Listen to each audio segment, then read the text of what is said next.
Hello नमस्कार, स्वागत है आपका वानखेड़े रिव्यू एनालिसिस में। मैं हूं गिरीश वानखेड़े और मैं रेगुलरली रिव्यूज करता हूं फिल्मों के, वेब सीरीज के और डॉक्यूमेंट्रीज के। आज के रिव्यू का टाइटल है मिनारी, जो कि American social drama feature film है और ये स्ट्रीम हो रही है अमेजॉन प्राइम वीडियो पर 11 मई 2021 से।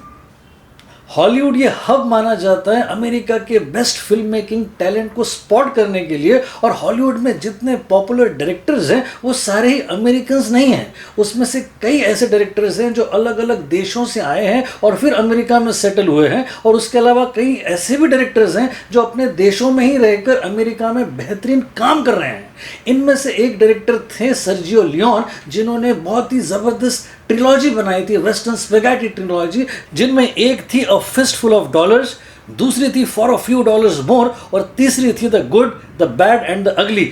सारी दुनिया इन तीनों फिल्मों की दीवानी रही है और हॉलीवुड की पॉपुलैरिटी में इन तीनों फिल्मों का बहुत बड़ा कंट्रीब्यूशन है। और फिर है अल्फ्रेड हिचकॉक, जिनकी कई सारी फिल्में हैं, जिनमें से दो पॉपुलर फिल्में साइको और रेबेका, ये ब्रिटिश थे।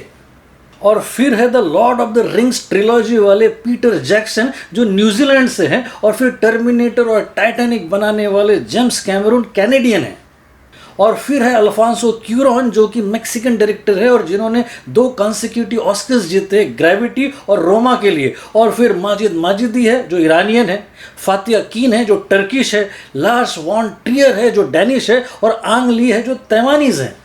इन सारे डायरेक्टर्स ने अपनी अपनी ब्रेक थ्रू फिल्मों से सारी दुनिया में नाम कमाया है और इन्होंने हॉलीवुड में भी काफ़ी रिस्पेक्ट पाया है। इसी लीग में है साउथ कोरियन डायरेक्टर पार्क चैन वुक, जिन्होंने 2003 में बनाई थी ओल्ड बॉय, जो इंडिया में रीमेक हुई थी 2006 में जिंदा नाम से, और फिर हॉलीवुड में उसी का रीमेक हुआ था ओल्ड बॉय नाम से ही 2013 में। और फिर है पिछले साल के ऑस्कर विनर बॉन्ग जून हो, जिनकी 2013 में बनी स्नो पियर्सर पर अमेरिकन वेब सीरीज भी बनाई गई, और फिर पैरासाइट को तो सभी जानते ही हैं। इन्हीं दोनों साउथ कोरियन डायरेक्टर्स की बॉडी ऑफ वर्क और उनके ब्रिलियंस को फॉलो करते हैं डायरेक्टर ली इसाक चुंग, जिन्होंने मिनारी में साउथ कोरियन एलिमेंट्स डालकर सारी दुनिया को आश्चर्यचकित कर दिया है।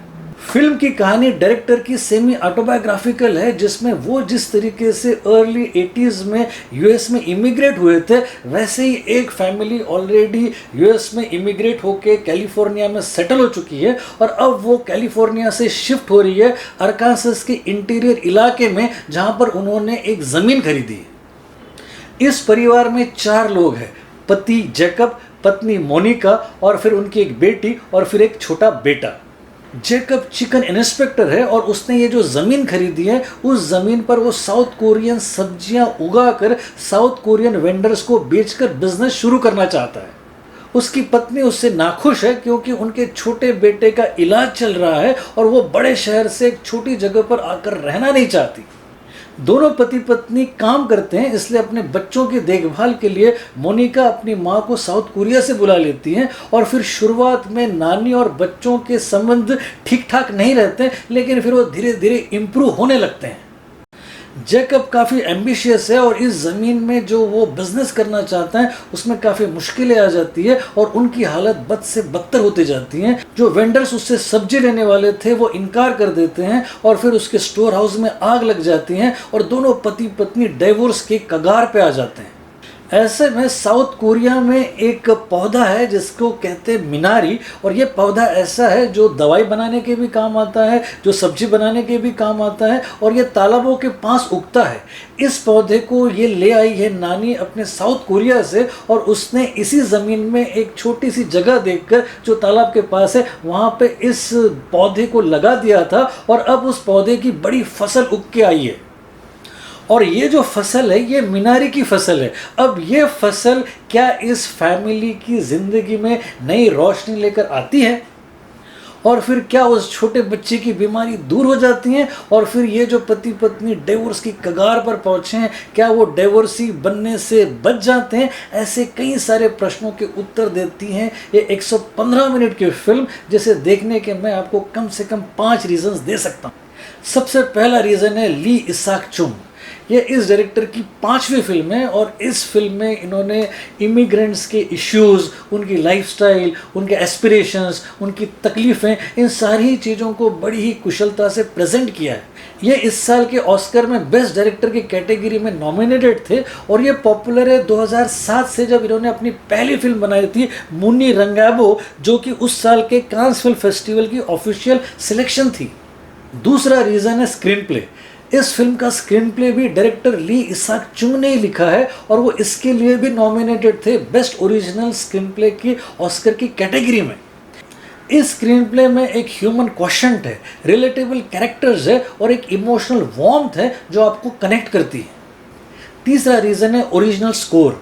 इस फिल्म का म्यूज़िक कंपोज किया है एमिल मोसेरी ने, जिन्होंने एक कोरियन फैमिली जिसमें 5 मेंबर्स है, माँ, बाप, नानी, बेटा और बेटी, और ये जो कि यूएस के बड़े शहर से छोटे से शहर में आके एक ट्रेलर में रह रहे हैं, ऐसी क्लोज निट फैमिली के लिए म्यूज़िक कंपोज करते वक्त उन्होंने बड़ी ही इंटीमेसी, बड़ी ही डिसेंसी और बड़ी ही मेलोडी को बरकरार रखा है।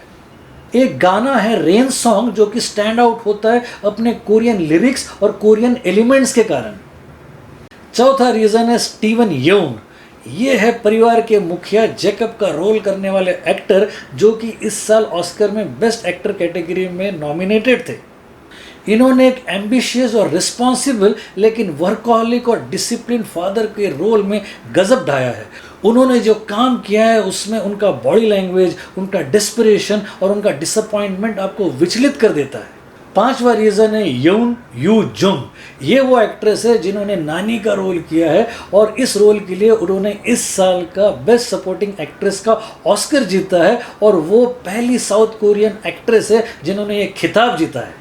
73 एज की इस वेटरन एक्ट्रेस ने नानी की भूमिका में एक मॉडर्निज्म और एटीट्यूड तो लाया ही है, साथ ही साथ उसमें एक इमोशनल डेप्थ देकर एक कभी न भूलने वाला किरदार खड़ा कर दिया है।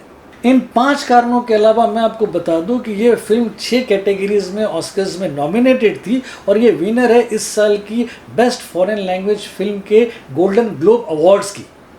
ये फिल्म नहीं है बल्कि एक ऐसा अनुभव है जो हमें अपने खुद के देश की, अपने खुद के ज़मीन की, अपने खुद की संस्कृति की, अपने खुद के लोगों की कहानियाँ कहने का आत्मविश्वास दिलाती है और साथ ही साथ प्रेरित करती है।